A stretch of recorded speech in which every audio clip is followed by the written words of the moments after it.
that there is things are always going to be relative.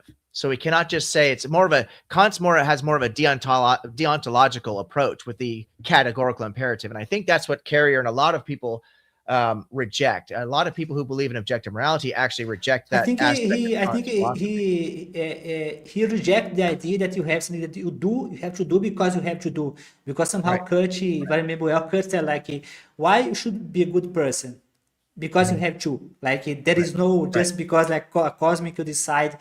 Then Mm-hmm. because the model of Richard Carroll is based on a game theory, like the prisoner Mm-hmm. game. Yep. Like Yep.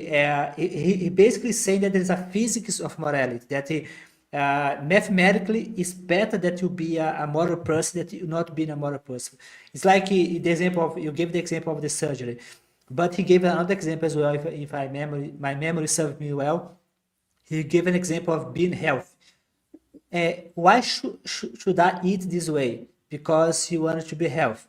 So of course you can do otherwise, but if you are a logical person, Mm-hmm. well informed, if you go, the moral thing to do is to eat in a good way. He gave the example of a vegan, like vegetarian.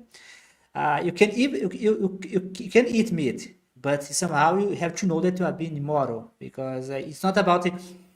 You said something like. You said as well that morality does not have a goal. I have the feeling that the model of Carey is the opposite because Carey has three components. First, you have to be the rational agent. You need Mm-hmm. to be able to think. A baby cannot be moral immoral because a bird, if a bird shit your head, you can't say the bird is immoral because the bird has no Right. nothing. It needs to be well informed. And then I gave to Rich Kerr the example of Donald Trump in his followers because they are badly informed. So Kerr agreed with me. The third one, Kerr said that you need to have a goal. Then here come a bigger kind of a fight I had with Rich Kerr by email. I mean, you have a disagreement by email because of that. Kerry wrote a blog post a long time ago. He debated Christopher DiCarlo. He wrote a book in 2019, 2019.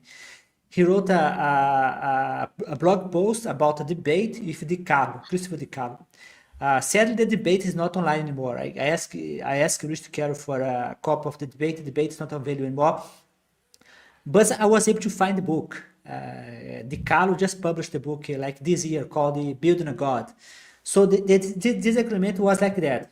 Rich Carey believed that because I wrote a blog post, it was a provocative to Rich Carey. I don't know if he was very happy, but anyway, I provoked him because he wrote his blog post claimed that AI cannot be moral. AI cannot be a god of moral. My thesis is the opposite, the other way around.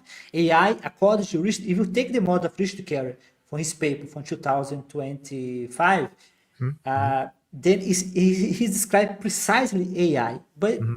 but people say AI does not have a goal. But you can build a goal on AI. You can give AI the example of that you previously on this live. I gave the example of the AI talking about religion. AI right now does not talk about religion spontaneously. That's because they gave AI a goal not to talk about a polemic topic. Religion is a polemic topic. So my point is, if I understood well the work of Richard Carroll used morality as a goal oriented.